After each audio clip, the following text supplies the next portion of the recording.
Begin working that seam all the way around the perimeter of the phone.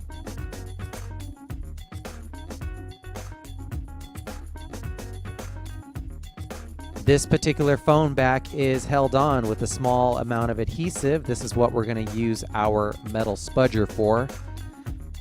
Let's use our metal spudger and see if we can't pry off that back cover by separating the adhesive. With our back cover off, it's going to expose a series of T5 screws all the way around the phone. Let's take our screwdriver and remove all of these screws from the case.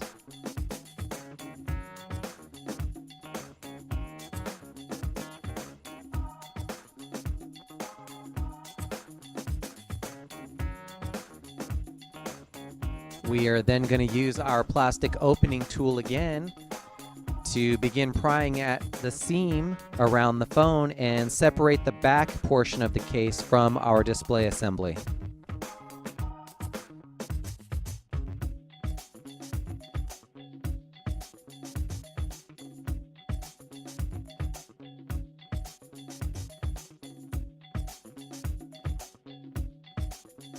With the back portion of our case removed, the first thing that's going to come to attention is the battery in the center of the phone. The battery terminals is covered up by a small red rubber cover. Let's remove that cover and remove the two T5 screws that are securing its terminals down.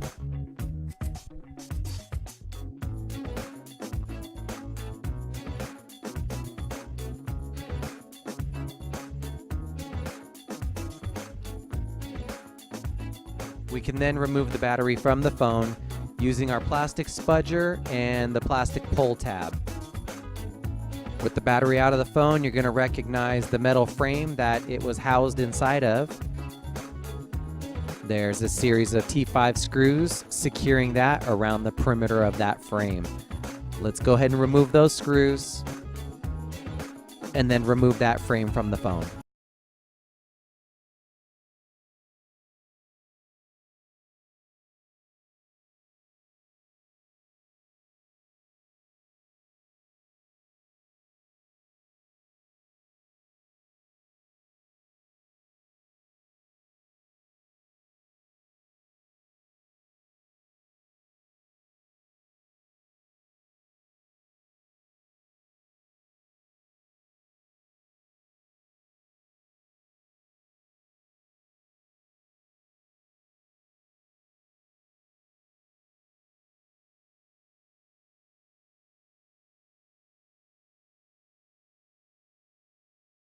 We are left with just our display assembly, and our LCD should pry right up from the touchscreen, leaving us with just our cracked touchscreen and its plastic frame.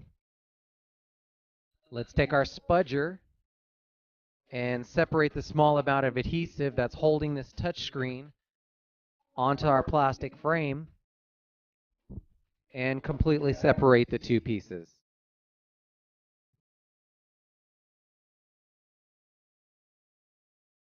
With the cracked touchscreen removed from the frame, let's go ahead and remove any of the old adhesive or debris that might be left behind so we can clean up in preparation for our replacement part.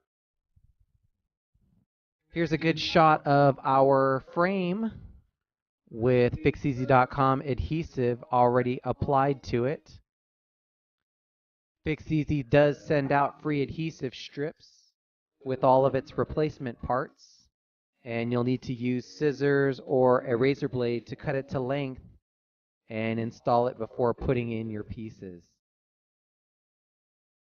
The Motorola HD's touchscreen does come with two small black strips on either side of the touchscreen that you'll want to remove from the old unit.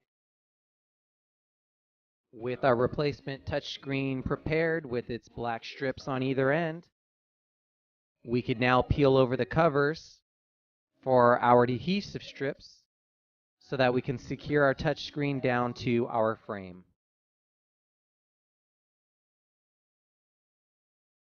When installing our touchscreen, be careful fishing the ribbon wire through the frame. Let's push our new touchscreen down to secure it onto our frame and work it all the way around the perimeter.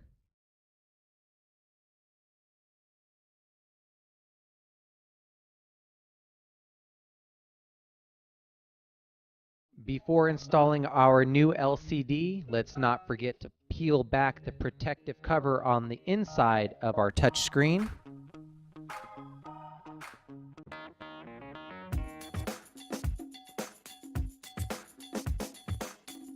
And let's clean up the LCD to make sure that there's no dust or debris before we secure it to our touchscreen, because it will be inaccessible for cleaning later. With the LCD securely in place, there are small adhesive strips on the back of the ribbon wire for our touchscreen. We can go ahead and peel those off and secure our ribbon wire onto the back of the LCD.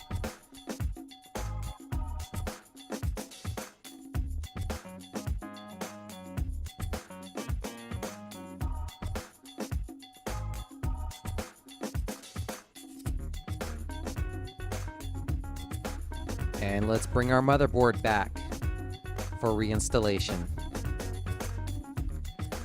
Set it into its place on the phone and secure our connections for both the LCD as well as the touchscreen.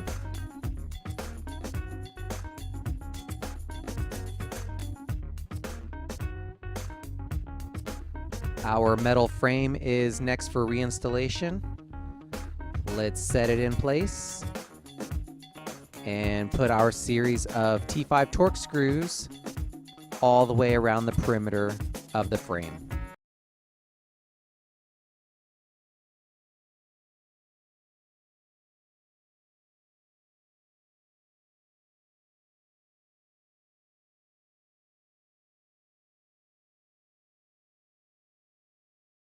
Battery is going to be next in line. We can fit the battery into its housing and press